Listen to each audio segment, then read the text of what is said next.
In 1967, humanity encountered an alien species on Mars for the very first time, and that was also when the First War began.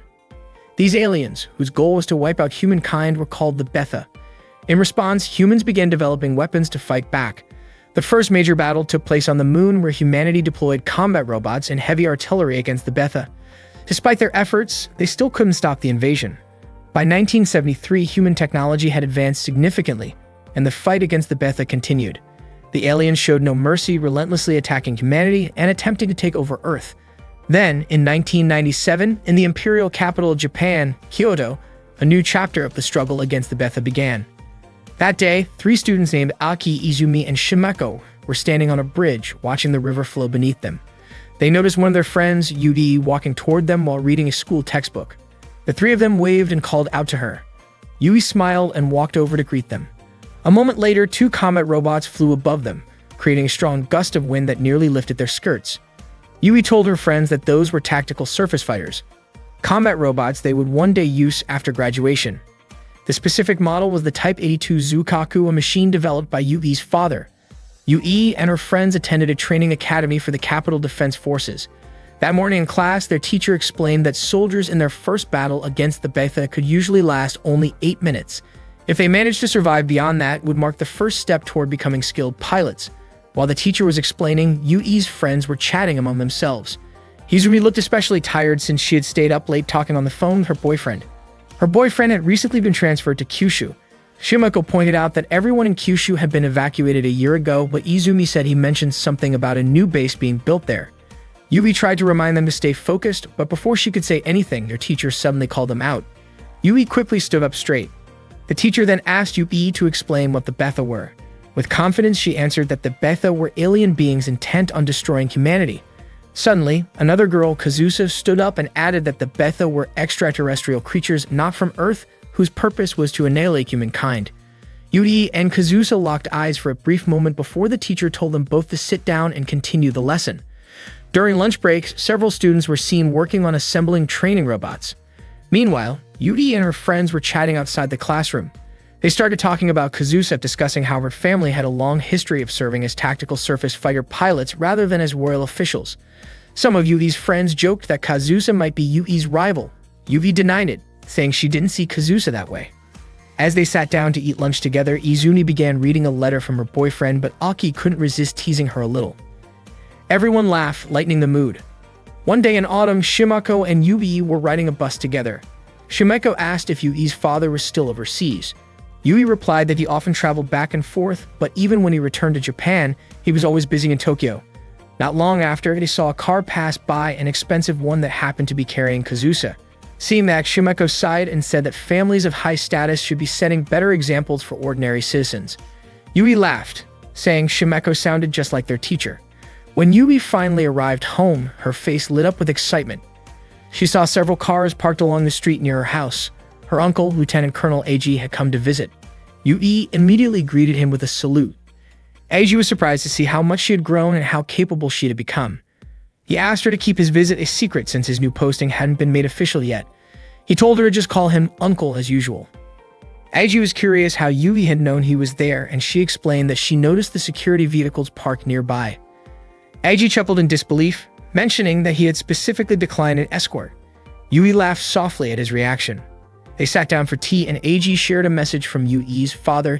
He wanted Yui to keep working hard in her training. Her father couldn't leave Ichigaya for the time being. Yui said she had already guessed as much and asked if it was due to an emergency situation, but Eiji didn't know the details. Yui was scheduled to begin her live training soon. Eiji explained that at the National Defense Training School, the students would practice using the Gekishin units, and once they graduated, they would be allowed to pilot the Zukaku. Both Gekishin and Zukaku were impressive tactical robots, but they still hadn't succeeded in defeating the Betha. It seemed they would need far more tactical surface fighters to handle situations like that. After hearing this, Yui asked for a chance to try one out herself. However, Eiji reminded her that while the country's defense was important, the idea of sending young girls to the front lines hadn't been considered yet, so she shouldn't rush things. Yui then asked how long Eiji planned to stay in Kyoto. Eiji told her he would return to Tokyo as soon as his work in Kyoto was finished. Eiji mentioned that he regretted missing out on Yui's mother's home-cooked meat dishes, and Yui innocently offered to cook for him next time. Eiji laughed softly and patted Yui's head before gazing up at the beautiful evening sky over Kyoto. That night, Eiji and his colleagues visited the Kubun residence to meet Yui. Yui asked why, out of all 5 noble families, Eiji chose to visit the Kubun family. Eiji said he wanted to show her something, then handed her a file containing information about a new weapon. Yui expressed her hope that this new weapon could finally bring an end to the war, and Eiji shared that same hope. The next day, Yui and her friends were in the changing room putting on their pilot suits. The suits were tight and form-fitting, which made Aki blush and say they felt a little embarrassing. Shimeko teased Amamiya, saying that a kid like her should be shy about something like that. Meanwhile, Kazusa kept staring at Yui. It was clear she really wanted to beat her. The students climbed into their tactical surface fighters and prepared their protective gear and weapons. Yui and her friends began activating their machines. Once ready, they launched into the air. Their instructor reminded them to stay as close to the ground as possible. Aki, however, flew her unit too high and triggered a height warning before colliding with a laser beam. After that, the instructor told them to switch to ground formation and engage mock enemies.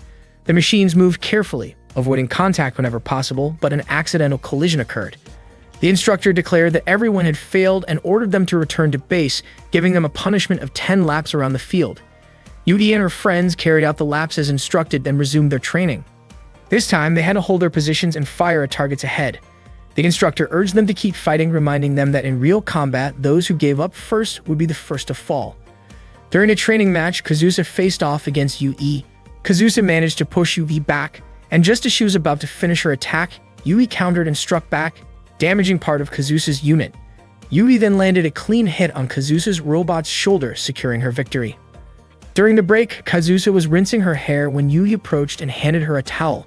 Kazusa smiled and accepted it. That evening, Kazusa joined Yui and the others for a snack run. The group was cheerful and welcoming, making Kazusa feel like part of their circle. Later that night, when they tried sneaking back into the school, they were caught by their instructor. As punishment, they were assigned to clean the tactical surface fighters used in training. One autumn night, a robot unexpectedly malfunctioned and exploded. Emergency crews rushed to evacuate the injured, while several students watched in shock. The instructor told them that if they couldn't handle witnessing something like that, they might not be ready to be there at all. After the incident, a few students decided to withdraw from the program and said their goodbyes. By 1998, war had broken out between humans and the Betha on the Korean peninsula. Civilians could only watch from afar as the battles raged on. At the same time, Eiji, who was stationed at the Ichigaya Weapons and Technology Defense Center, received reports about the situation. He realized that the fortresses were eventually being overrun, and it was only a matter of time before Japan would come under attack. That night, a fleet led by Captain Izumo with Emiya among its ranks prepared to head toward the battlefield. The first officer reported that the Betha had entered the Tsushima Strait from the southern part of the Korean peninsula and that more were on their way. Captain Izumo knew their fleet wouldn't be able to hold off such a massive assault, especially since some allied ships were caught in a storm. Even so, he ordered his crew not to let the Betha reach the mainland, because if they did, tens of thousands of people would lose their lives. In July, lines of tanks fired their cannons toward the sea, trying to stop the Betha from reaching the mainland. The cannons kept firing non-stop, but the Betha continued to push forward toward land. Their attacks had already started spreading across Kyushu. That day, Izumi suddenly screamed in shock, and her friends immediately gathered around her. Kazusa came over and asked what was happening to Izumi. It turned out that Izumi's boyfriend, who had been transferred to Kyushu, had fallen in battle. Even Shimeko's cousin, who lived in Tottori, had died because he couldn't evacuate in time. Yui tried her best to comfort Izumi, who was crying uncontrollably. Meanwhile, the news broadcast reported that Betha forces from northern Kyushu and the Sanin region on the western side of Honshu were approaching the mainland. Japanese and American troops stationed in Japan were planning to join forces and form a defensive line connecting Maizuru and Kobe to protect the capital. Evacuation orders had already been issued across several regions. Only then did Yui and her friends realize that the reason their training had been accelerated was so they could soon be deployed to help. Several areas were in the process of evacuation, including Osaka, Shiga, Nara, Wakayama, Mie, and Aichi. During one of these evacuations, an elderly man suddenly decided to return to Kyoto. He believed that if the capital fell, there would be no point in fleeing to Tokyo. His family tried to stop him, but he insisted on going back to Kyoto. At the same time, the cadets at the pilot training dormitory strengthened their resolve to fight. Yui practiced with determination, Izumi couldn't stop thinking about her late boyfriend, and Kazusa seemed fired up to destroy the Betha. When the day of departure finally arrived, Yui said goodbye to her mother and family. They were deeply moved as they watched her leave. Yui's mother expressed how proud she was that her daughter was dedicating herself to serve the nation and its people. Before leaving, Yui saluted her mother with respect and gratitude. By July 31, the final line of defense in Kyoto had completely collapsed. The 27th Recon Unit had encountered the 3rd Betha wave just 6 kilometers west of Azuru. The D-21 and A-19 Recon units had been shot down by laser attacks.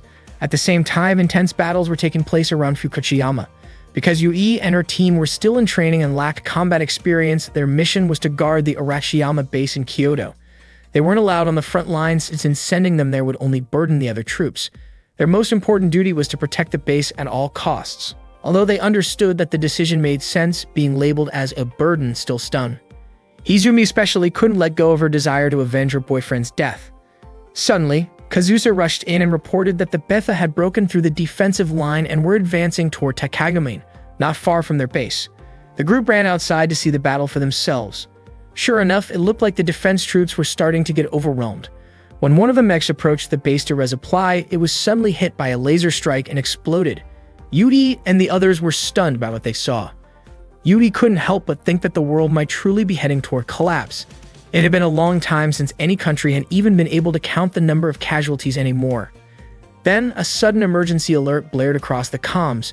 Betha had been detected just 10 kilometers west of the base. Yui and her team immediately rushed to their tactical surface fighters. Shimeko was puzzled, wondering why the Betha had advanced so quickly and were now targeting the ammunition depot behind the front line. But Yui disagreed, saying that they were now the ones standing on the front line. The team activated their machines and began moving forward. Reports came in saying that more Betha were arriving in massive numbers. The leading force consisted of destroyer-class units, followed by grappler-class with the laser-class positioned in the rear. Yui hoped that she and her friends would make it through the battle safely. With determination in their hearts, they took off, flying straight toward the incoming assault. During the battle against the Betha, the squad leader ordered Yui to take command of the 2nd Tactical Surface Fighter Unit, which would focus on attacking the destroyer-class enemies. Meanwhile, the 1st unit, under the squad leader's direct control, was tasked with protecting the 3rd unit, which would concentrate on engaging the grappler class. The leader reminded everyone that if they saw any laser fire in the sky, they had to prioritize eliminating the laser-class enemies first. Yui and her teammates stood ready on the front line, waiting for the destroyer class to appear. Soon, Yui signaled that the enemy was approaching. The squad leader instructed her team to lure the Betha as close as possible and to stay below 100 meters in altitude.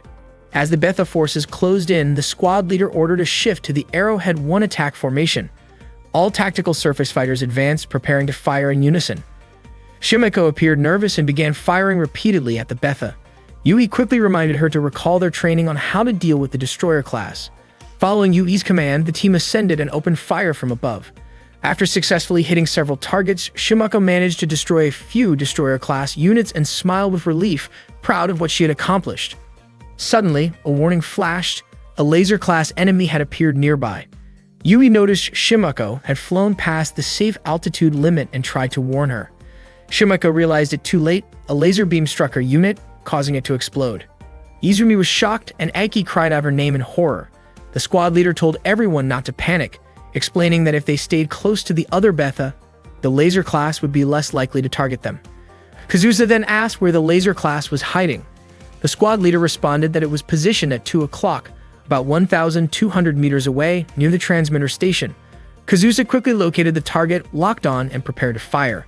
But before she could take the shot, she heard Izumi's desperate voice. She was under attack. Kazusa immediately redirected her aim and fired to protect Izumi. Betha forces kept coming in waves. Aiki was also firing but soon ran out of ammunition. Just as Betha was about to overpower her, Yui rushed in and took it down just in time. The squad leader urged everyone to stay focused on their assigned targets and reminded them not to let the enemy reach the 3rd unit. The team continued to fire at the incoming Betha. Aiki drew her sword and slashed through several enemies. She felt a surge of relief, telling Yui that she had surpassed her 8-minute survival mark. But before Yui could respond, another Betha lunged at Aiki, destroying her unit in a fiery explosion. Yui was devastated by Aiki's death. Despite their losses, Yui and her teammates managed to destroy the laser-class enemies. The Betha force was temporarily pushed back, but soon another wave began approaching their position. The squad leader was confused. There was only supposed to be one enemy group. He tried to contact command for confirmation, but there was no response. Realizing something was wrong, he suspected that the main force might have been wiped out. Repeated attempts to reach headquarters went unanswered, and soon it became clear the Arashiyama weapons base had fallen to the Betha. Meanwhile, the Yawata defense line was still holding its ground, but the soldiers were heavily outnumbered. Even their captain's unit was destroyed in battle. Despite their efforts, the Betha eventually broke through the Yawata line. At that moment, Eiji was still at the Ichigaya command post. He hadn't realized the defeat was this severe. He asked his aide about the American forces, and the report came back that U.S. troops had deployed tactical surface fighters from the Theodore Roosevelt carrier through the Biwa Canal to support Japan's defense. Eiji was surprised by their sense of duty, though he doubted it would change the tide of battle. He thought the defenders might soon have to make some very difficult decisions. Above all, Eiji silently hoped that UB would survive the fight. Meanwhile, at Lake Biwa, the 2nd Naval Combat Boat Fleet, Owari, was preparing for battle. The admiral ordered his troops to ready their main weapons. At that moment, Yui and her team were still firing at the incoming Betha forces. One of the creatures leaped toward Yui, but she reacted quickly, pushing it back, stomping it down, and finishing it with a shot. Their situation grew worse as the number of Betha increased rapidly surrounding their position. Their ammunition began running low, and some had already run out. The squad leader realized their position was no longer strategic and ordered all units to retreat to Line 8. Yui's teammates started taking off, but she noticed that Izumi was still fighting, swinging her sword fiercely at the Betha. Yui called out, urging her to fall back, but Izumi refused. She wanted revenge for what she had lost. It wasn't until Yui mentioned Imiena's name and referred to her as a fellow pilot that Izumi finally followed orders and retreated with the others. The squad leader shouted for Yui's team to move faster as the Betha continued to chase them. Suddenly, a laser attack warning appeared. The squad leader told everyone to stay calm and keep their altitude low to avoid being hit. But then, in an instant, he was struck by a laser and went down. Izumi was shocked, wondering how that was possible since he had been flying so low. Kazusa suspected that the enemy had expanded their laser firing angle. The Betha kept closing in. The nearest safe zone was across the hill, about 120 seconds away. One by one, their teammates were shot down by laser fire. Izumi yelled for Yui to do something, while Kazusa begged her to take command so they wouldn't all die there. Yui immediately took over, ordering everyone to push their engines to the limit and fly as close to the ground as possible. They released anti-laser smoke, but the beams cut right through it, striking another member of the squad. Izumi shouted that it was useless, but Yui insisted that they couldn't give up. They kept flying low, but now only 3 of them were left. The timer showed 60 seconds.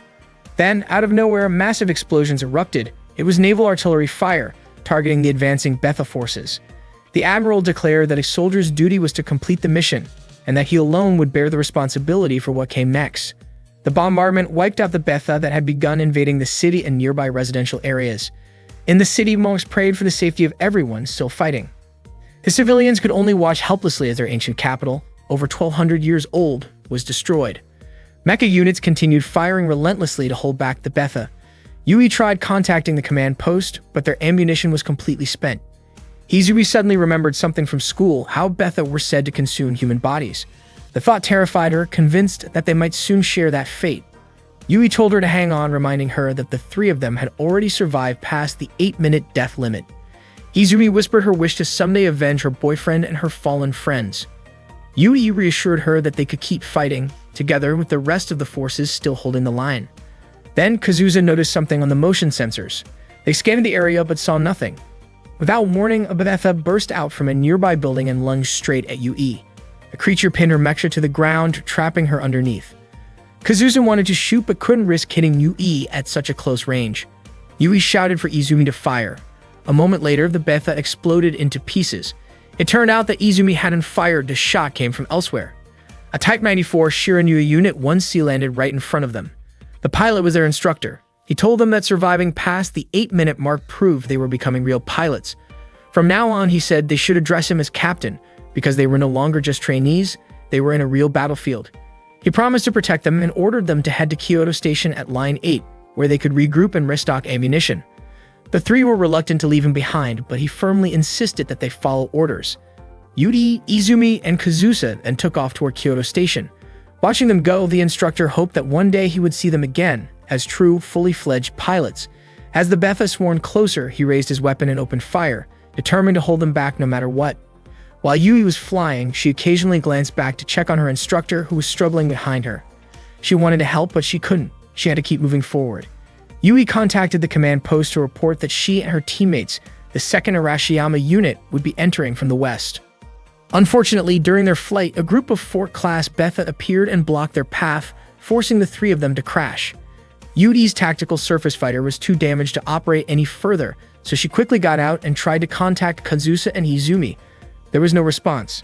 Determined to find them, Yui kept moving through the wreckage until she found Izumi's TSF. But Izumi wasn't there, only a small photograph of her and her boyfriend remained inside. Yui pressed on, searching the area near the fallen unit. There were traces of blood everywhere, and when she followed them, she froze in horror. She saw Izumi's lifeless body being consumed by several soldier-class Betha. Yui immediately turned off her flashlight and tried to stay silent. Suddenly, Kazusa's voice came through the comms. Yui asked where she was and began heading toward her location. At that moment, Kazusa's TSF was surrounded by Betha, tearing apart its armor piece by piece. Inside, Kazusa was in pain, struggling to stay conscious while calling out to Yui. Desperation filled her voice as she begged Yui to end her suffering before the Betha reached her. Yui finally found Kazusa's unit, still being swarmed by the creatures. With trembling hands, Yui aimed her pistol at the Betha, ready to fire, but when Kazusa pleaded for her to shoot, Yui couldn't bring herself to do it. She screamed in anguish and pulled the trigger several times into the air, unable to point the weapon at her friend. Powerless, Yui fell to her knees, forced to watch as Kazusa was dragged away and killed. Just as the Betha turned toward Yui, a powerful blast hit the creatures, throwing her backward. A Take Mikazuchi Type TSF had arrived, its sword drawn as it descended. The unit landed with incredible force, slashing through the swarm and firing rounds that obliterated the remaining Betha nearby. Then everything went dark for Yui. When she woke up, she found herself in the student infirmary. Her body was weak, but she managed to step outside, only to be met with a sight that broke her heart. Kyoto had fallen. The city was nothing but ruins, completely overrun by the Betha. The world seemed to be ending, and human casualties had become impossible to count. Yui couldn't help but wonder if humanity was nearing total collapse. A nurse noticed Yui wandering outside and quickly called out to her, reminding her that she wasn't in any condition to walk around. The nurse gently brought her back inside. As they entered, the sound of a crying baby echoed through the room. Yui began to cry as well, prompting the nurse to ask if she was in pain. 3 years later, Yui was on a transport aircraft, staring out the window. She had made herself a promise, never to cry again. On the day she was rescued and treated at the infirmary, she swore she would never allow the world to fall into ruin ever again. One day, the robot piloted by Teresa was being targeted by the one controlled by Kriska and Inia. Teresa was caught off guard when Kriska managed to lock onto her position. She quickly took off, trying her best to evade the pursuit. Kriska seemed to enjoy it, hoping to see the colors of Teresa's desperation unfold. That same day, on May 2, 2001, a transport plane was flying over Alaska, carrying 2 American soldiers, Yuya and Vincent. Vincent pointed out the Yukon River to Yuya and asked what kind of challenges the Spirit of Alaska might have in store for them. Looking rather uninterested, Yuya replied that all he planned to do was eat salmon roe and sleep. Vincent couldn't believe his attitude. He reminded Yuya that they were representatives of the United States and should make their country proud. Yuya, however, dryly commented that it felt more like they had been demoted. Vincent mentioned that the Yukon base was home to tactical surface fighters from all around the world. Hearing that, Yuya recalled the days when he used to fight alongside his friends. Not long after, their plane began its landing approach, but suddenly, an alarm blared, signaling danger. Meanwhile, the battle between Teresa and Kriska continued. Teresa grew frustrated, wondering why she couldn't shake Kriska off her tail. A warning message came through ordering her to return to base. She ignored it, believing that if she stopped now, Kriska and Inia would surely defeat her. Back on the plane, Yuya rushed into the control room to find out what was happening. He learned that 2 tactical surface fighters had entered the training zone and were now flying dangerously close behind the aircraft. The pilot was confused about why they were maneuvering that way and began to panic as the situation grew more dangerous. Seeing the pilot's hesitation, Yuya firmly told him to stay calm and keep the plane steady. At that moment, Teresa fired at Kriska. Yuya took over the controls and instructed the pilot not to climb, insisting that they maintain a straight path to the runway. The 2 mecha continued their high-speed chase near the plane. Soon, Kriska locked onto Teresa's position again, which surprised her. Kriska felt a strange sense of satisfaction, knowing she had made Teresa nervous. When the plane finally touched down safely, the pilot sighed in relief, saying Yuya was definitely suited for the Yukon base. Teresa, however, was furious, frustrated that she couldn't outmaneuver Kriska. Kriska asked her command unit for permission to eliminate her target, but Enia quickly urged her not to take things too far. Despite that, Kriska fired another round from above, forcing Teresa's unit to crash.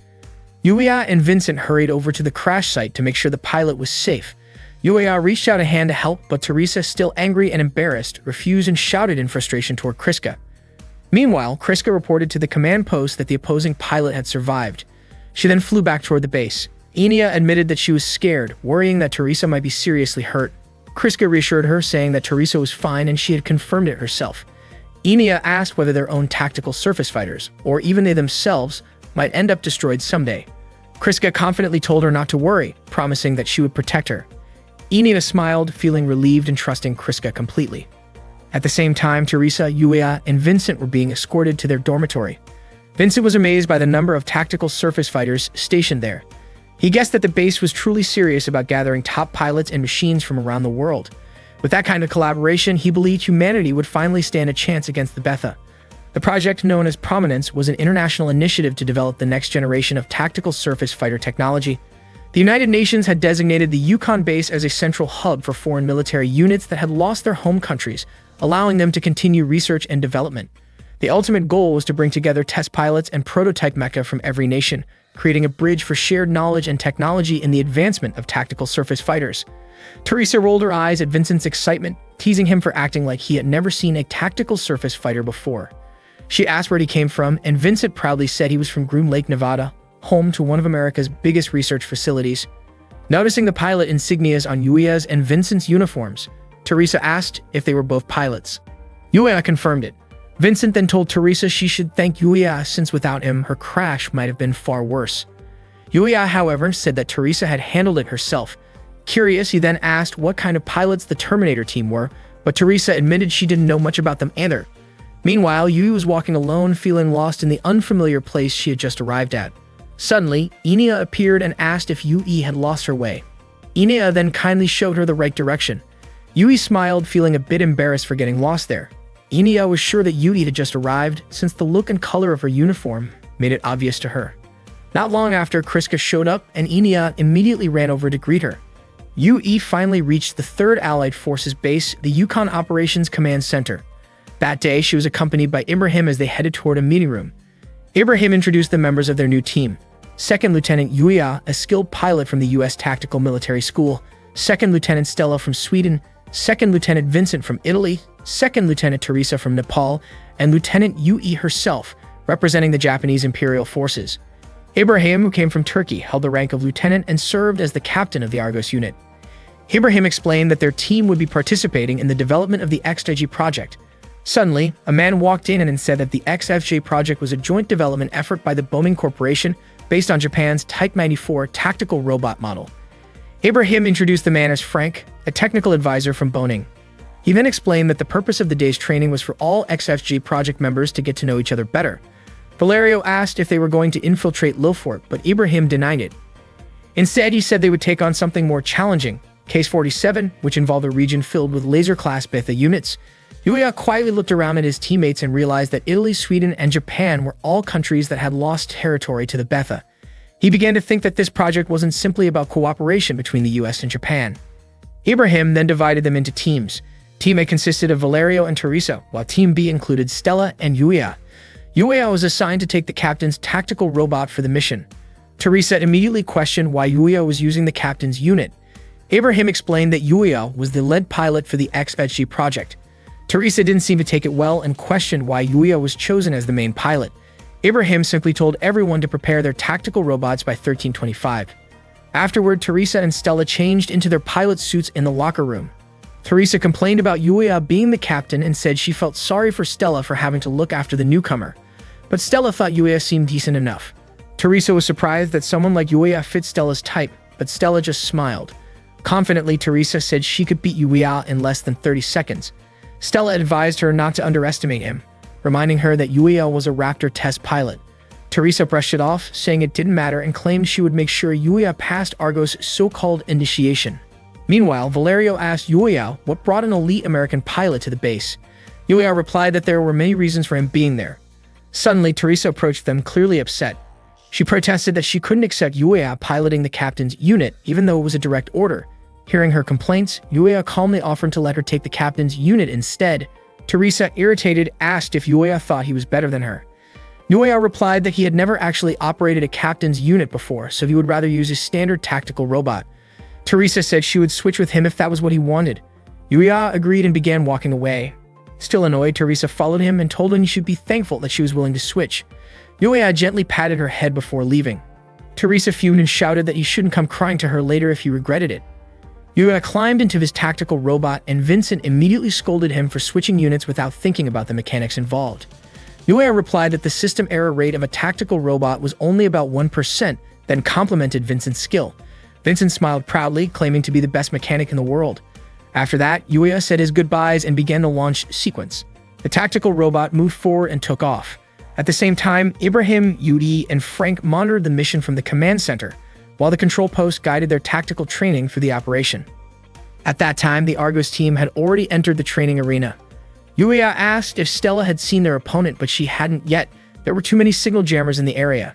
Realizing they could only rely on visual detection, Yuya told Stella to keep trying to locate the enemy. He said he had no intention of losing, and Stella replied that as a skilled pilot herself, she also wanted to win. Moments later, Valerio locked onto Yuya's position. Noticing the danger, Yuya quickly evaded while Valerio kept firing and teasing him, calling him Top Gun, because American weapons were known to be some of the best in the world. Yuya kept dodging the attacks, surprised by how agile Valerio was even in such a narrow space. He hadn't expected Valerio to be the one attacking. He had thought it would be Yui instead. Before long, Teresa appeared and opened fire on Yuya. She declared that Yuya was her target and told Valerio to back off. Yuya dodged Teresa's shots and realized that her active unit had a clear advantage in speed. Soon, Teresa and Valerio cornered Yuya together, but suddenly, a precise shot from Stella almost hit Valerio. He was startled and felt lucky that the attack missed. It had been perfectly timed. Yuya and Stella focused their fire on Teresa, who tried to evade but found Valerio blocking her path. Frustrated, she told him to take care of Stella instead. Teresa continued chasing Yuya and fired another burst that nearly hit Valerio by accident. She checked her ammo. Only about 300 rounds of her 36mm bullets remained and grew irritated that none of her shots had landed properly on Yuya. Meanwhile, Valerio and Stella moved toward Area D. Yuya's tactical surface fighter had developed an issue in its right arm. Watching from the control room, Ibrahim remarked that Yuya was doing fairly well, but Frank commented that Yuya seemed to be struggling against the active unit. Valerio kept chasing Stella, who smiled and said that he would probably regret it later. At the same time, Teresa was still on Yuya's tail. Yuya turned and began shooting at her from above, landing a few hits. Teresa drew her sword, deciding to settle things in close combat, and kept pressing forward while Yuya continued firing back. When his bullets finally ran out, he threw his weapon toward her as a distraction and flew upward to create distance. Frank admitted that Yuya was impressive, but Ibrahim noted that Teresa was a close combat expert. Yuya then drew his own sword and charged at her. Teresa turned to intercept, but Yuya intentionally rammed into her to break the engagement. Meanwhile, Stella was still being pursued by Valerio. She led him into a tight corridor where he thought she had given up, only to realize too late that she had planted explosives there. The explosion disabled his unit, and Valerio was officially out of the match. Back on Yuya's side, things were looking bad. He couldn't overpower Teresa in close combat. Just as Teresa was about to strike, a long-range shot from Stella hit the head and cockpit area of Teresa's unit with perfect accuracy. The mission was over. The winners were Yuya and Stella. Teresa was visibly frustrated. After the exercise, the four of them gathered and talked. Valerio praised Stella for her bold move. Yuya said they all shared the same goal. Valerio then told Teresa that no matter how strong she was, she couldn't win alone.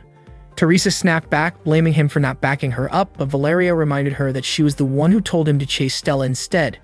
Stella then scolded Yuya, telling him not to get cocky. If it had been a one-on-one match, Teresa might have beaten him. Valerio chimed in, reminding everyone that it was a team match. Stella proudly claimed that she and Yuya made the stronger team, while Valerio calmed Teresa down and said they could still learn something from Top Gun Yuya. Hearing that, Yuya jokingly called Valerio Macaroni, and Valerio asked him to use the nickname VVV instead. Teresa laughed at their banter. Yuya turned to her and called her Shorty, which annoyed her immediately. Vincent showed up and was amused that Yuya had already started giving out nicknames again, saying that Yuya definitely had a talent for that. Stella then asked for a nickname of her own. Valerio was about to make a teasing comment, but Yuya quickly stopped him and instead called Stella Venus. She looked flattered, and everyone burst into laughter. From a distance, Ibrahim quietly watched their cheerful camaraderie. Valerio then officially welcomed Yuya as the newest member of the Argos team.